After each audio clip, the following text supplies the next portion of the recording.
En el primer capítulo de Letras del Terror, me vi involucrado en una situación embarazosa con una vampira literaria. Estuve cerca de convertirme en un no muerto, pero pude salir airoso de aquella experiencia. Sin embargo, lo que ahora me espera se vincula con el mayor de mis miedos, la muerte, y más aún, ser declarado muerto estando aún vivo. Debo confidenciar que una de las razones de mi alejamiento de la escritura comienza cuando fui diagnosticado con una extraña enfermedad que me podría llevar a la temida catalepsia.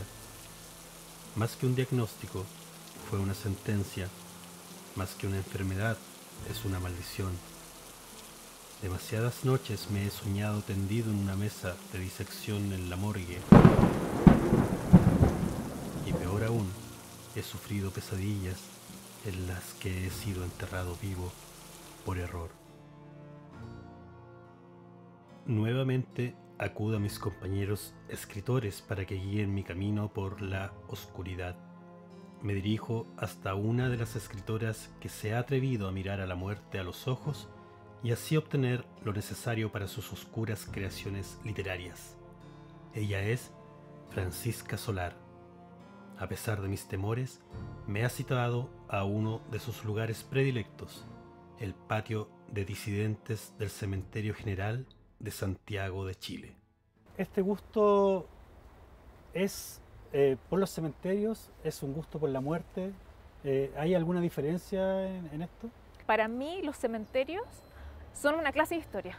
Nunca me ha dado susto un cementerio, me encanta, me da una tranquilidad muy profunda. Mientras más le asusta a la gente, más me interesa a mí. Esa vinculación con el Thanatos la llevamos hacia la escritura y la llevamos hacia el terror, básicamente, ¿no? ¿Cómo lo utilizas tú? ¿Cómo utilizas la muerte? ¿Cómo trabajas el concepto de la muerte? Ajá. Lo trabajo desde el histórico. Ya. Lo trabajo desde la realidad. A pesar de que yo escribo ficción paranormal, toda mi paranormalidad está muy aterrizada, por así decirlo. Yo tengo la intención de mostrar la paranormalidad desde la normalidad, desde lo cotidiano, desde lo naturalizado, si se quiere. Al menos mi visión o mi propuesta es que el terror está en la cabeza del lector, no tanto en mi prosa o en mi historia. Yo puedo hacer en una de mis novelas, hago descripciones muy gráficas, técnicas, de cómo se manipulaban los cadáveres para poder crear las fotografías post-mortem. Yo lo pasé increíble haciendo esas descripciones, me encanta. Tuve acceso a muchísimo archivo real de fotografías post-mortem para poder escribir la novela. ¿De ficción utilizas si hay mucho de realidad, si hay mucho que de alguna forma no te atemoriza, ¿no? Desde la escritura? Esa cuota de terror, ¿lo pones en la ficción entonces? Ajá. Lo pongo mucho en la realidad. Hay muchísimo en la realidad histórica, documentada, archivada, que es terrorífica. En mi novela Los últimos días de Clayton and Co., donde el tema principal es la fotografía post-mortem, la fotografía mortuoria, es real. Ojalá lo hubiese inventado yo, ojalá fuese de mi ficción, ¿no? En el siglo XIX, esa práctica era una práctica completamente naturalizada, popular, era honorífica, era una forma de honrar a la persona que había muerto, era completamente distinta la atmósfera. Por cierto, el concepto de muerte era muy diferente en la sociedad del siglo XIX a lo que es, a lo que nosotros concebimos como muerte hoy día. Para ahondar en los misterios de la muerte, vuelvo a conversar con la escritora Rebeca San Román. O sea, yo creo, como planteaba Ernest Becker, que todo lo que hacemos, lo hacemos porque vamos a morir. Uno, para enfrentar el miedo que tenemos a la muerte, pero al mismo tiempo para poder trascenderla. Yo siento que en Occidente tenemos un tema heavy con el miedo a la muerte. Hay un ocultamiento de la muerte espantoso.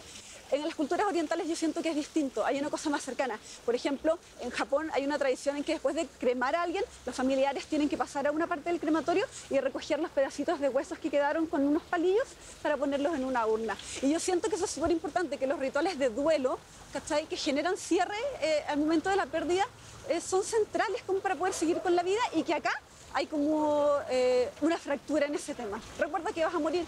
No solo te ayuda a a enfrentarte mejor a ese terror como ancestral que todos tenemos, sino que te ayuda a vivir mejor, que vaya a morir, o sea, disfruta esto es lo que tenés, ¿cachai? Entonces, claro, a mí el tema de la antropotanatología me interesa mucho. Me acuerdo que estaba escribiendo un libro que no era de terror, de hecho es el único libro que he escrito que es como realista, y era de un anátomo que trabajaba en un hospital en el centro de Santiago y eran los distintos casos con los que se enfrentaba en el hospital. Y me acuerdo que mi novio me dijo, ¿a quién le interesa leer eso? Así como... Y yo, es sobre la historia de la muerte.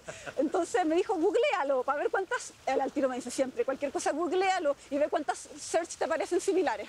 Y yo busqué Historia de la muerte en Occidente y encontré el libro de Philip Arias. O sea, Philip Arias tenía un libro que se llama Historia de la muerte en Occidente, que era exactamente lo que yo estaba buscando. Y es un libro fascinante, yo lo encuentro, o sea... es un libro de no ficción.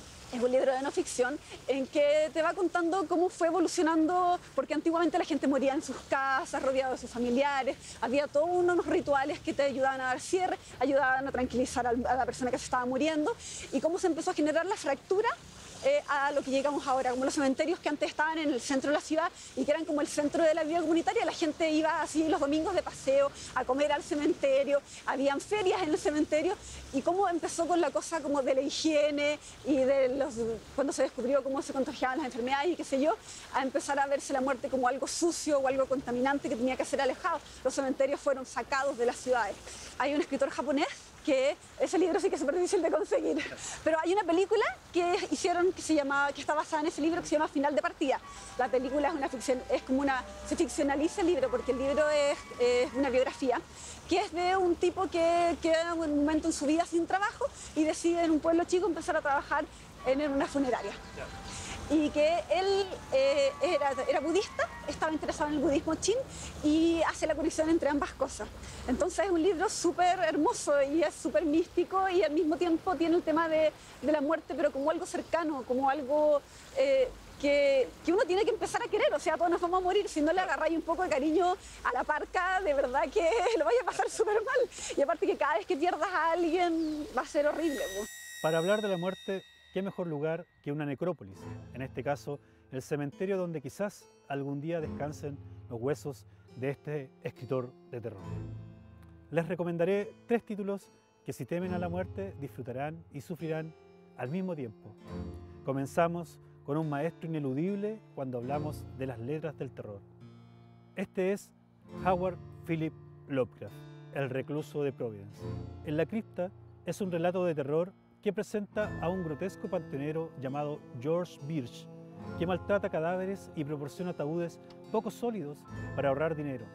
Por negligencia, quedará atrapado en una cripta en la que vivirá una venganza de aquellos que esperan ser sepultados por motivos climáticos, porque en Providence, la tierra en invierno es demasiado dura para recibir a los muertos.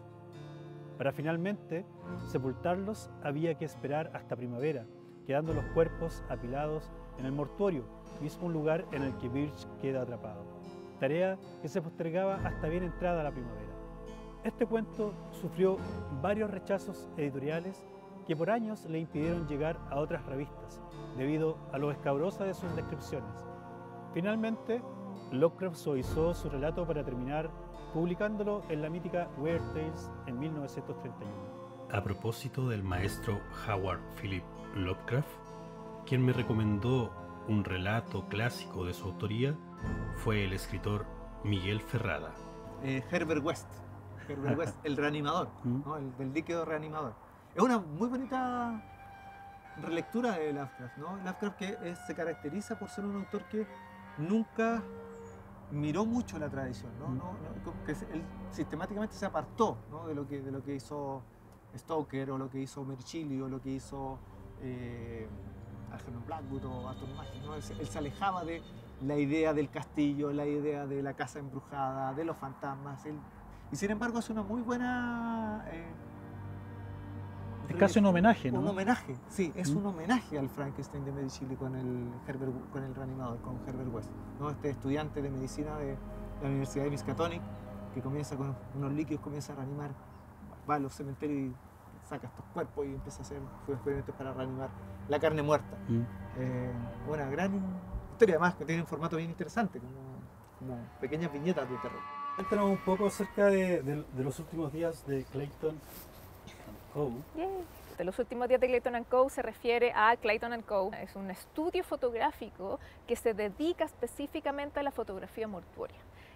La fotografía mortuoria, como decía, era una fotografía que requería una alta producción, ¿no?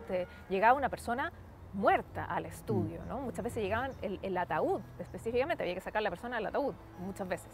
Y era una persona que, como estaba muerta, dependiendo de cuánto tiempo llevara muerta, ¿cierto? Tú sabes que obviamente depende de eso, qué tan en mal estado está el cuerpo. Entonces, habían ciertas personas específicas que se encargaban de acicalar el cuerpo para que apareciera en la foto, y muchas veces también dependía de qué es lo que quería la familia. Había cierta corriente de la fotografía post-mortem donde lo que se hacía era simplemente vestir a la persona, ¿cierto? Maquillarla y qué sé yo, pero se le sacaba la foto, por ejemplo, acostada en una cama o reclinado en un sillón, como si estuviese durmiendo. Esa era una vertiente. Pero la vertiente, la que a mí más me interesó, sobre todo al investigar en fotografía mortuoria, es la vertiente donde se hacía pasar por vivo a la persona muerta. Sobre todo en fotografía familiar, estamos hablando de fotografía grupal. Eso era lo más interesante. Entonces, ahí la producción subía todavía más, porque había que... Y todo esto es real, insisto, me encantaría decirte que yo lo inventé, pero no, todo esto es real. Al cadáver por ejemplo, se le sacaba los ojos y se le ponía ojos de vidrio, se le cosían los párpados para que parecieran los párpados abiertos. Dependiendo del tipo de descomposición del cuerpo, muchas veces se utilizaba, por ejemplo, pelo de caballo para poblar las cejas o los lugares donde ya no hubiese pelo.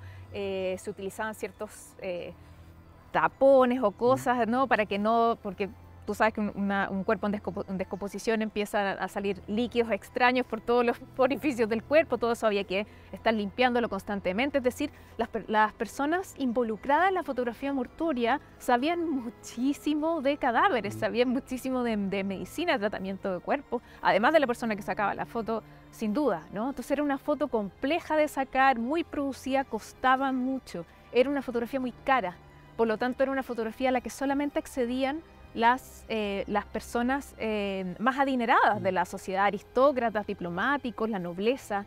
Entonces, tener una fotografía post-mortem, la fotografía de un familiar muerto, puesta ahí en el living, era símbolo de estatus. Pero es un estudio fotográfico que, aunque es ficción, todos los elementos de ese estudio fotográfico son elementos reales de la época, ¿no? Que realmente existieron, todo el sistema, ¿no? de producción de una fotografía mortuoria, todo eso es real, en el fondo, claro. Fue parte de mi investigación, pero sin duda toda la historia se conduce a través de este estudio fotográfico que es ficticio y todas las personas, todos los personajes involucrados también son todos ficticios, ¿no? Pero inspirados en roles o en personas que fueron reales en live. Sigamos hablando de cadáveres y la muerte en las letras oscuras. Es el turno de El ladrón de cadáveres, de Body Snatcher. Este famoso cuento del escritor escocés Robert Louis Stevenson fue publicado en 1884. El ladrón de cadáveres está inspirado en el tenebroso hecho real que estremeció a la ciudadanía escocesa, en el que estaban involucrados un cirujano, sus estudiantes y un grupo de asesinos. El relato se cuenta desde la perspectiva de un estudiante de medicina que se involucra con los saqueadores de tumbas. Si bien esta práctica estuvo muy presente en el principio de las escuelas de medicina y está retratado en varios cuentos cumbre de la narrativa de terror, lo que lo hace distinto, al menos para la época en que se publicó, es que son los propios médicos y sus estudiantes quienes se tentarán en convertirse en profanadores de tumbas para obtener cuerpos para disección y sus clases de anatomía. Hemos visto diversas formas que encarna la muerte en la literatura, pero ¿qué pasa con quienes la provocan y se deleitan haciéndolo, como los asesinos en serie? Y en ese sentido, a mí el caso que me parece como más señero es la trilogía de Hannibal Lecter, de Thomas Harris. Lo que hace Harris es partir con thriller, ¿no? Una historia que es El Dragón Rojo, donde, inspirado en algunos casos de asesinos seriales que él había, como periodista, había investigado, los noveliza y para lograr tener un contrapunto, para lograr tener de nuevo la voz del monstruo en primera persona, inventa este personaje que es Hannibal Lecter, ¿no? Un asesino serial caníbal que está encerrado y por lo tanto le sirve al protagonista para poder conversar. Es un mecanismo de ficción, nada más que eso. Pero agarra tal fuerza que en El silencio de los corderos, la segunda novela, adquiere un coprotagonismo y el personaje empieza a tomar más cuerpo, y ahí curiosamente entran elementos del romanticismo, bueno, que ya estaban en la primera novela. William Blake, por ejemplo. Ya. La presencia de William Blake en las novelas de Thomas Harris es gravitante, ¿no? De nuevo, un poeta romántico que habla de una realidad más grande que nos supera, ¿no? A la cual accedemos mediante estados alterados de conciencia, mediante situaciones que salgan de lo cotidiano. Está presente en El dragón rojo, que se inspira en la pintura de Blake para cometer su asesinato. Y después Hannibal Lecter, inspirado en Blake también, como lo toma como referente, o a Dante Alighieri, va tomando cosas de lo clásico, porque Hannibal Lecter deja de ser simplemente un asesino serial para transformarse en una especie de superhombre, ¿no? Tiene un sentido del olfato que puede detectarte a muchos metros de distancia que llegas, un sentido todos sus sentidos están Amplificado. es una especie de no es un ser humano, sino que una especie como que si fuese una especie distinta que un cazador de seres humanos, un manhunter. Y eso creo que vuelve a... es como que, creo que es el monstruo moderno por antonomasia. Esta idea de Lecter, que no solamente mata, sino que transforma el cadáver, le da vida, pero no con electricidad para que se reanime, sino que lo transforma en banquetes, en comida. Pero no es que Hannibal Lecter le corta la pierna a alguien, la mete en la sartén y se la come. No, él prepara festines, ¿no? Los decora. Uno lee la novela y le da hambre, te dan ganas de comer carne humana. Es bien interesante ese fenómeno. Y tiene que ver con la transmutación, ¿no? Alguien que asesina, ¿no? Ejerce la labor de la muerte, pero la transforma en otra cosa. Como me gusta tanto el tema de la muerte, y creo que es muy vasto, creo que es un tema que da para mucho, para ser explorado desde muchas esquinas. Quise explorarlo de una esquina diferente a lo que ya había hecho con Los últimos días de Clayton Co. La Vía Damna está ambientada en el extremo austral, ¿cierto? En el estrecho de Magallanes, al fin del mundo. Y de nuevo yo recurro a muchísimos elementos reales para evocar a lo terrorífico en la mente del lector, ¿sí?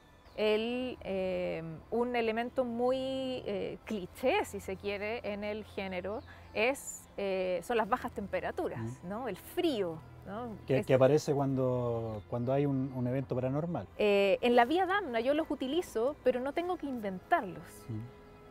Son del lugar, claro. ¿No? Me fui a el extremo sur. En el siglo XIX, las condiciones climáticas en el estrecho de Magallanes eran 15 veces más crudas de lo que son hoy día. Te cuento una historia en un ambiente inhóspito completamente. Lluvia, nieve, gente que no está preparada. Estamos hablando de gente que muere de frío, muere de hambre porque no hay dónde plantar nada en este lugar inhóspito, ¿sí?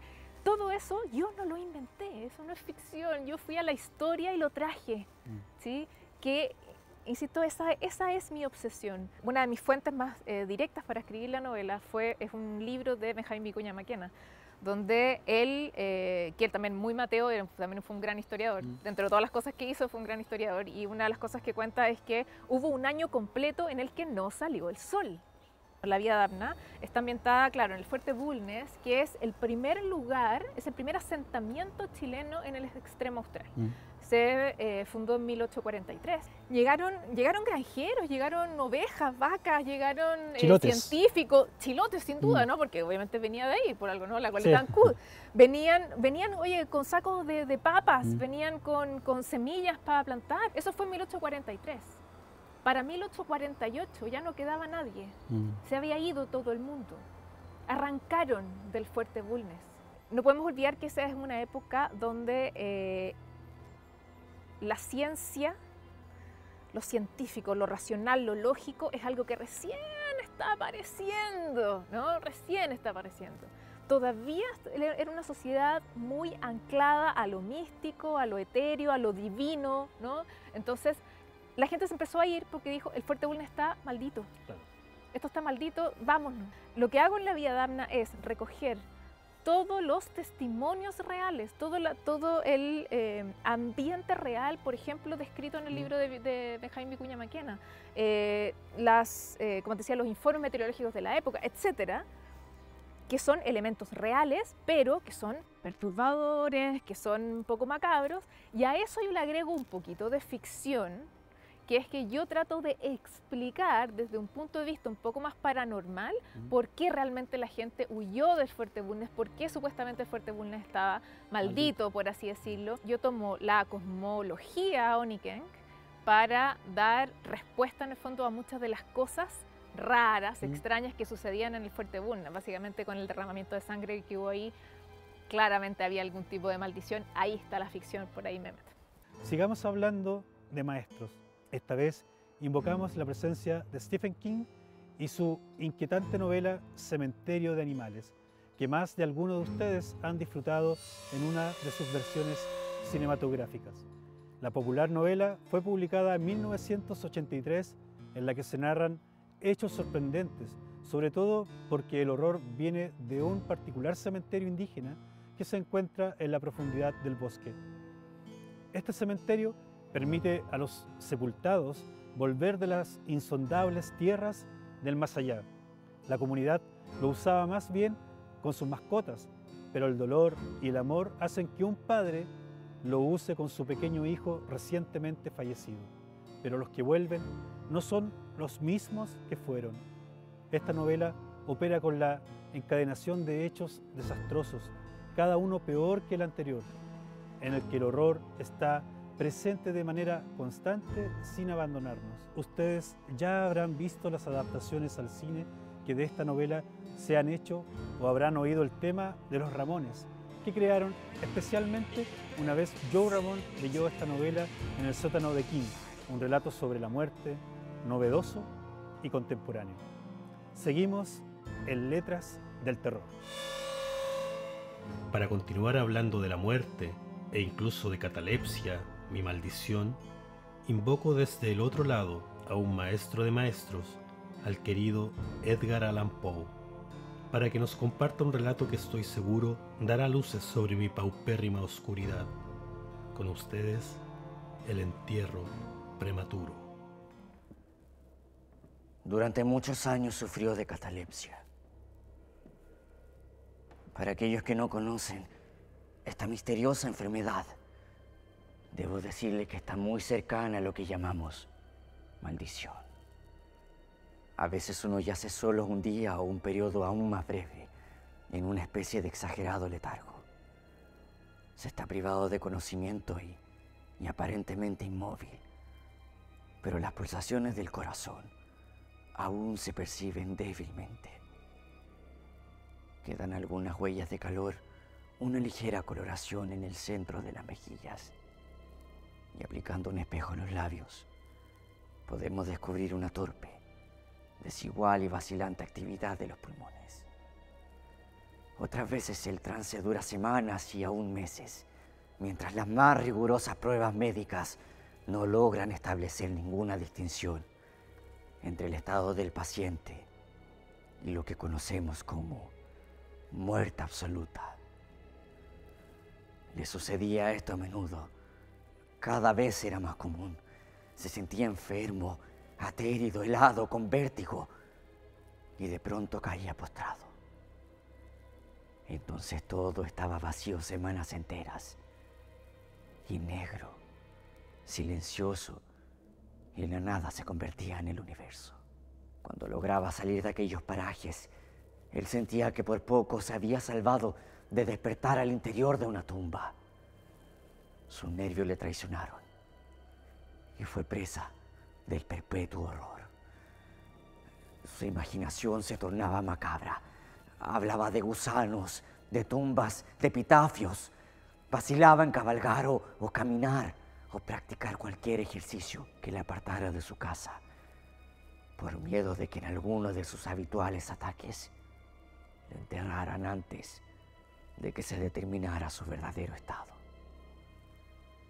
Comenzó una serie de laboriosas precauciones. Mandó a construir un ataúd forrado con un material cálido y suave y provisto de una tapa elaborada de tal modo que el más débil movimiento del cuerpo hubiera sido suficiente para soltarla. Además de todo esto, del techo de la tumba colgaba una gran campana, cuya soga estaba previsto entraría por un agujero en el ataúd, siendo atada a una de sus manos.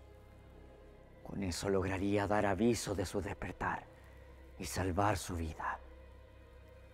Llegó el día en que se encontró emergiendo de un cuadro de catalepsia.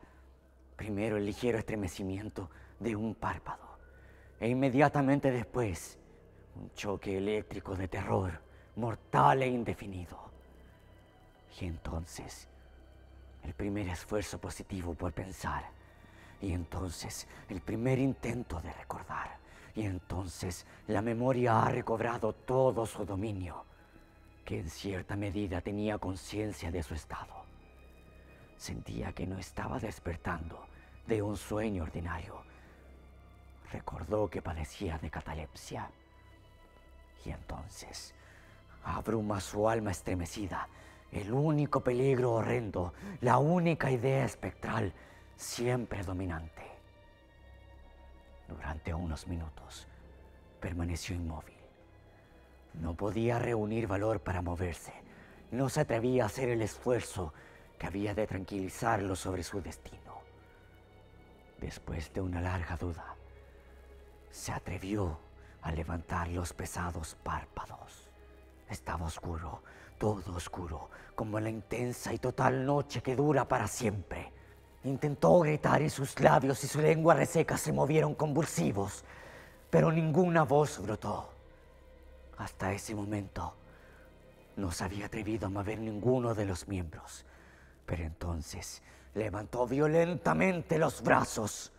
Golpearon una sustancia sólida, leñosa, que se extendía sobre su cuerpo a no más de 20 centímetros de su cara. Ya no pudo dudar que se reposaba al fin dentro de un ataúd.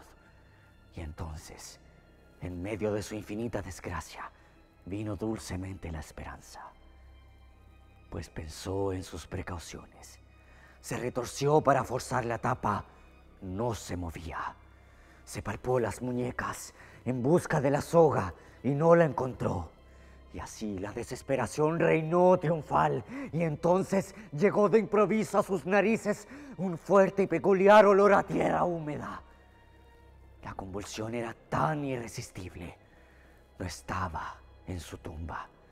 Había caído en un trance fuera de su casa, entre extraños. Dónde y cómo no podía recordarlo. Y ellos le habían enterrado como a un perro, metido en un ataúd común, claveteado y arrojado a lo profundo de alguna tumba ordinaria, anónima.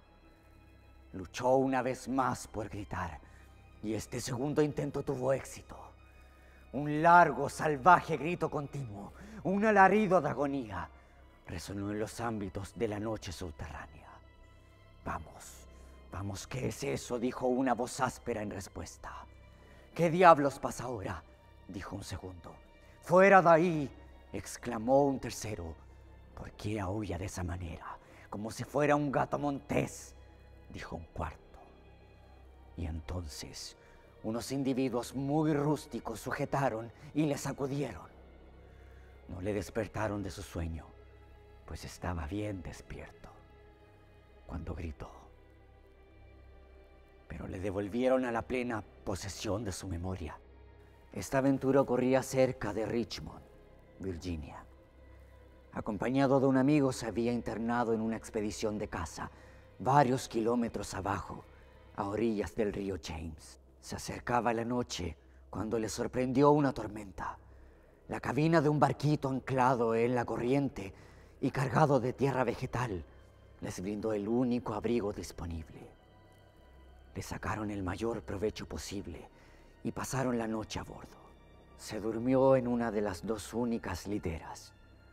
No hace falta describir las literas de una pequeña embarcación. La que él ocupaba no tenía ropa de cama. Era muy estrecha, tanto que le resultó dificilísimo introducirse en ella. Los hombres que les acudieron eran de la tripulación de la chalupa y algunos jornaleros contratados para cargarla.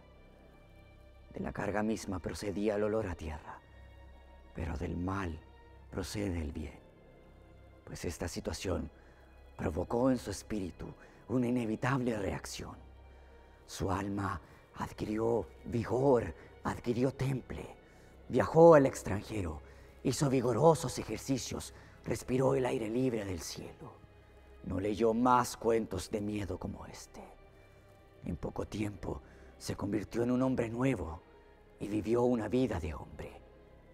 Desde aquella noche se desvanecieron sus trastornos catalépticos. Es por eso que ahora les narro esto, para aquellos que, sujetos a sus temores, dejen de vivir pensando en la muerte. Sin embargo, siempre existirán excepciones. Frank, como ya te había contado, desde hace un tiempo yo estoy intentando volver a la narrativa de terror. Me ha costado, he tenido un proceso, un bloqueo. Y específicamente me interesa saber y conocer qué es lo que tú me puedes recomendar en relación al tema de la muerte. Para acudir a esos textos, volver a reencantarme con la narrativa de terror y específicamente, como te mencionaba, con el tema de la muerte. Ajá. Un libro muy querido para mí, una novela muy querida para mí que toca este tema, es La Amortajada de María Luisa Bombal. Probablemente no todos los académicos van a estar de acuerdo conmigo con que María Luisa Bombal es terror, digamos, pero para mí La Amortajada fue terror, ¿no? La Amortajada es una historia de una mujer que está muerta, que está en su ataúd, literal, está acostada en su ataúd y hace todo un relato de qué es lo que sucede a su alrededor mientras la están velando, están en el velorio, ¿no? Entonces ella hace todo el relato de las personas que entran, que salen, que Pedrito, Juanito, que con este estuve y con este me casé, y a este lo dejé por este otro, y este era mi primo y aquí está mi... O sea, toda la teleserie, ¿no? de su vida, ¿no? La empieza a recordar a medida que van llegando estas personas a su propio velorio. No había leído una historia donde la muerte se naturalizara de esa manera, porque esta mujer, ¿no? Ana María, que es la que está muerta, ¿cierto?, en este ataúd y está hablando sobre su propio velorio, lo habla sin ninguna pretensión de asustar a nadie. Eso es lo extraordinario. Claro. No quiere asustar a nadie. Ella, ¿no? Cuando ella dice, no, estoy muerta, esto está pasando, pero tampoco es que la narración sea cómica, ni mucho menos. Al contrario, la verdad es que es profundamente dramática, es bien trágica en ciertos momentos, pero se trata la muerte con una naturalidad impresionante. Creo que es una muy buena forma de entrar a la muerte de una manera poco usual. Es a través de La Amortajada de María Luisa Bombal, te lo recomiendo sin duda. Otra forma de ver la muerte, que también me gusta mucho, es Henry James. Henry James en general, su obra me gusta muchísimo. Hay una novela en particular que ha sido 1000 veces adaptada al cine, que serie, ¿no? 1000 veces, que es Otra Vuelta de Tuerca. ¿Y por qué me gusta esa novela en particular? Es porque el terror está en la cabeza de la protagonista.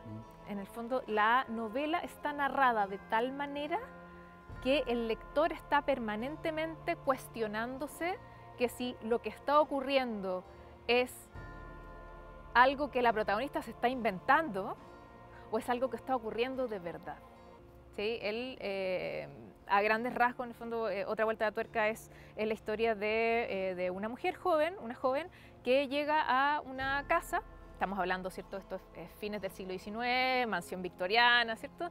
Es una joven que llega a una casa a emplearse como institutriz de 2 niños, ¿sí? Y bueno, efectivamente ella llega a la casa, la reciben súper bien, pero ella, estando allá, se entera de que la institutriz anterior murió. Y murió en circunstancias raras, extrañas, ¿no? Y a lo largo de la novela nos vamos enterando de todos los elementos turbios, macabros de la vida de esta institutriz anterior y la relación que tenía con otro empleado ahí dentro de la misma casa, etc. Bueno, y se supone que a lo largo de la novela lo que vemos, una de las tantas cosas que ocurren es que esta institutriz, la nueva institutriz, empieza a ver, ¿no? A la institutriz anterior empieza a ver el fantasma de, ¿no? Y otras cosas raras que pasan en la casa. Pero está escrito, aquí está la maestría de Henry James, está escrito de tal manera que uno como lector siempre le queda la duda. Es como, ¿de verdad es el fantasma de verdad existió, de verdad pasó por ahí? Además que uno de los componentes de la literatura fantástica, ¿no? De la narrativa fantástica principalmente, tiene que ver con la duda, con sembrar esta duda en el lector, no en los personajes, porque finalmente los personajes viven estas situaciones, pero la duda queda en el lector. Sí, la duda es muy importante para perturbar. Ni siquiera tanto para asustar, pero para perturbar. El no sé si es muy importante, es un recurso, bueno, muy utilizado en el terror y que Henry James utiliza muy bien en esta novela. Otra vuelta de tuerca. Otra vuelta de tuerca. Y lo último es un ícono de la literatura universal, pero siempre vuelvo a este libro porque yo lo considero atemporal. Siento que no envejece. Que es Frankenstein, ¿no? El Prometeo moderno. Me gusta porque es debatible de si es una novela de terror o no. Algo que me gusta mucho de Mary Shelley, y es porque probablemente yo trato de hacer algo parecido, es que ella utiliza elementos reales para perturbar, pero obviamente con este trocito de ficción. En la época de Mary Shelley había una experimentación científica que era muy popular, que era el galvanismo. ¿Cierto? Los experimentos galvánicos, que era esto de provocar espasmos, contracciones musculares en animales muertos a través de electricidad. Era casi era como un espectáculo de magia. Ese era el conocimiento que tenía Mary Shelley en la época, que lo trasladó inmediatamente a su protagonista, al Dr. Frankenstein, y con ese conocimiento lo que hace Mary Shelley es dar este paso hacia la ficción, que es decir, bueno, si lo que ya tenemos es electricidad que logra que cuerpos inertes se muevan, ¿será posible que a través de alguna forma músculos o partes de un ser humano se muevan, cobren vida? Ahí está la ficción, cobren vida a partir de un experimento científico, ¿sí? Entonces, de nuevo, lo que hace Mary Shelley es tomar lo que ya existe en su realidad, elementos de la realidad, y estira un poquito el chicle, ¿no? Claro. Él da un pasito más allá hacia la ficción y crea toda esta historia que es muy dramática, que es muy trágica, de este doctor que crea a una persona nueva a partir de trozos de cadáveres y que no le gusta nada como quedó. No me gusta este engendro, me le llama engendro generalmente. Este engendro no me gusta, reniega de su propio experimento, deja ese engendro a su suerte, y toda la novela se trata de cómo este engendro se da cuenta de su propia fealdad, de su propia existencia no deseada, y empieza a cuestionarse muchas cosas de la vida cotidiana que impactan en el lector profundamente. Son reflexiones de principios del siglo XIX, pero que siguen súper atingentes en realidad, son bien contingentes. Al igual que Drácula, que teníamos esta estructura epistolar, ¿no? Muchas voces, acá tenemos una estructura circular o de círculos concéntricos, donde tenemos primero un diario, ¿no? El diario de un capitán de un barco, ¿no? El capitán Walton, está contando que conoció a este doctor Frankenstein que está buscando algo en el Ártico, ¿no? Está obsesionado con una criatura que está en el Ártico y él le cuenta la historia, ¿no? Y después tenemos entonces el diario del doctor Frankenstein con su historia. Y entre medio tenemos la historia de la criatura a la que él construyó. No hay que entenderlo como un científico moderno o como un médico moderno a Frankenstein. Está justo en ese momento bisagra donde las ciencias de la medicina estaban recién naciendo, la medicina como la entendemos hoy, y tenía muchos elementos de alquimia, ¿no? de las ciencias naturales de la época. Estamos hablando de hace 200 años. 200 años atrás, exacto. Entonces, él se inspira en Agripa, en Paracelso, en grandes alquimistas para su proyecto, ¿no? Que es de dar vida, ¿no? Crear algo que viva, que no haya nacido por los medios naturales. Finalmente construye un ser al que no le pone nombre, la criatura, pero cuando ve el resultado de lo que él ha hecho se da cuenta que está mal, ¿no? Hay algo en la criatura que no está bien, no está vivo, no es como tú o yo. Y la abandona, la da por muerta, la deja a su destino, ¿no? ¿Sí? Esto no va a vivir mucho más, ¿no? Esto se va a morir pronto, lo deja. Y se olvida y trata de llevar una vida normal, y resulta que después nos enteramos que la criatura siguió viva, que logró contacto humano, que logró aprender a hablar, a leer, ¿no? A articular ideas, y se dio cuenta, leyendo a su vez de nuevo libros que están dentro del libro, ¿no? Leyó Las vidas de Plutarco, El paraíso perdido de Milton, ¿no? Entonces, donde él se identifica, entonces la criatura se identifica con el Satán de Milton. El monstruo se ve a sí mismo como algo que no está dentro del orden natural, entonces está absolutamente solo. De hecho, hay un momento en la novela en que, bueno, la criatura comienza su venganza contra el creador y se encuentra. Y tiene una conversación donde el doctor Frankenstein le dice: ¿por qué has matado a mi hermano? ¿No? ¿Por qué estás destruyendo mi vida? Yo me voy a casar, voy a ser feliz, ¿por qué no me dejas tranquilo? Cometí un error, pero déjame tranquilo. Y la criatura lo que le dice precisamente eso, es: yo estoy solo. Ese es el problema, me creaste y me dejaste solo, ¿no? O sea, me abandonaste y en estos momentos estoy solo, ni siquiera tengo compañía. Tú te vas a casar, le dice, y yo no tengo con quién vivir, nunca voy a sentir compañía, a menos que tú me crees una compañera, ¿no? Eso es lo que le pide la criatura. Tú me crees una compañera, y si lo haces, ella y yo nos vamos a ir. Y aquí es maravillosa esta parte, nos vamos a ir a las vastas extensiones del sur de América, ¿no? O sea, el lugar más alejado para alguien, digamos, en el centro de Europa, digamos. ¿Cuál es el lugar más alejado? Lo que está al otro lado del océano, lo que está al otro lado de la tierra, digamos, al otro lado de una cordillera, en el último rincón, Chile. Ahí se va a ir la criatura, porque en ese lugar no iban a ver a nadie más. Finalmente, la novela es una tragedia y eso no se cumple. Pero a mí siempre me quedó esa idea, ¿no? de esta criatura que quería irse a Chile. Y ahí yo escribí una historia acerca de qué hubiese pasado si la criatura de Frankenstein sobrevive a los hechos de la novela y viaja al lugar al que él quería viajar para no ser molestado, que era el sur de Chile.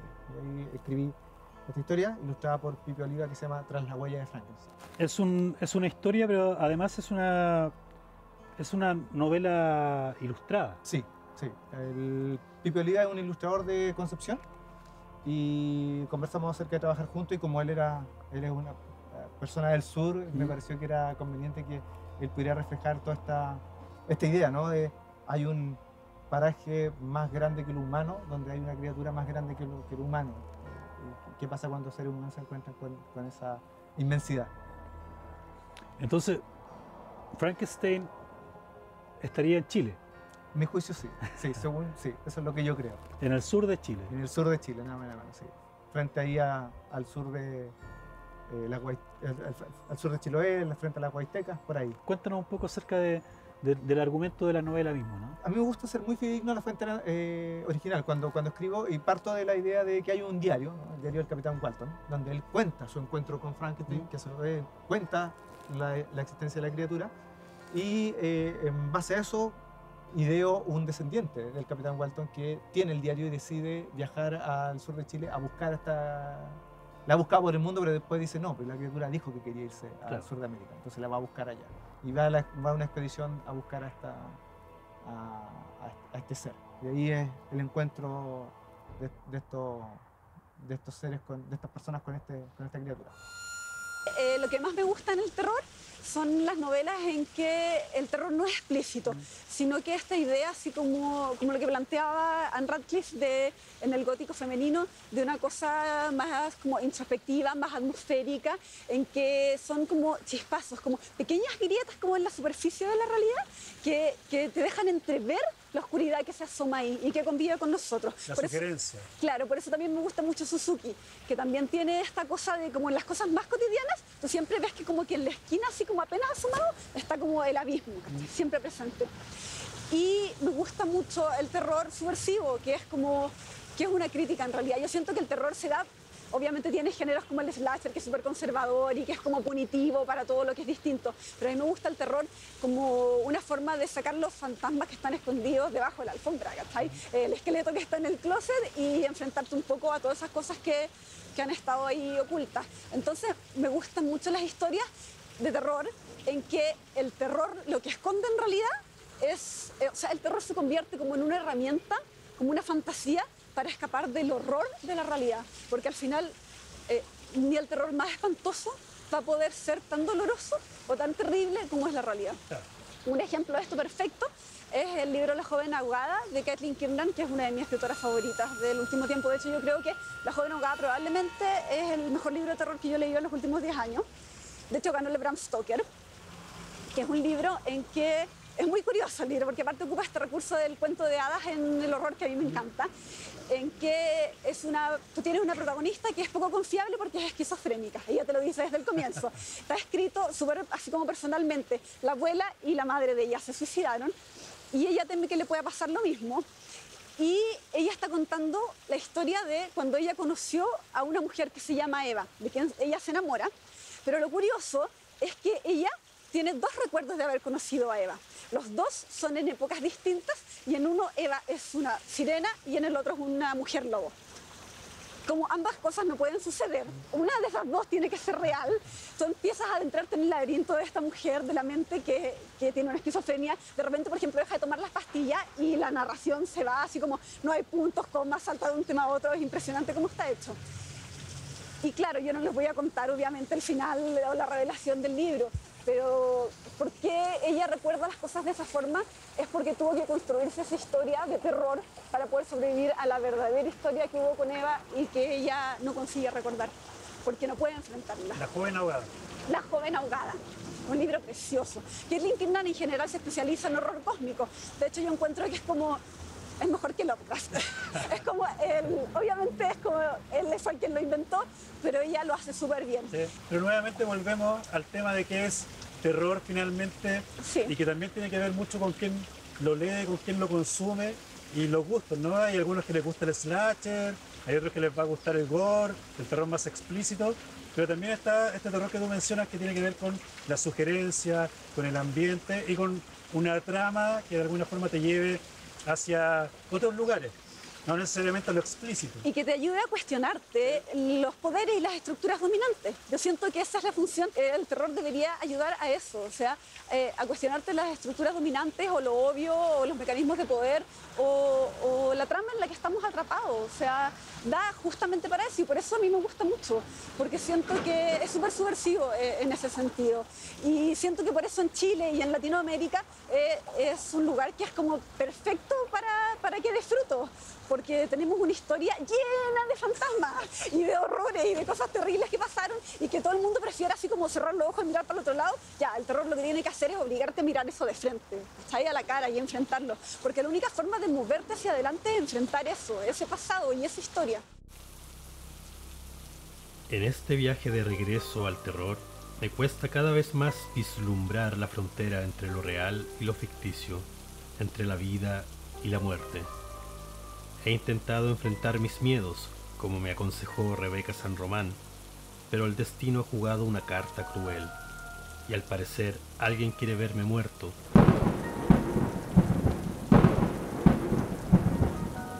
Pero gracias a los libros, incluso la muerte se puede vencer, o en este caso, aquello que imita a la muerte. Ahora, solo queda esperar a que la campana sea oída oportunamente y vengan en mi auxilio para continuar mi tránsito por las letras del terror.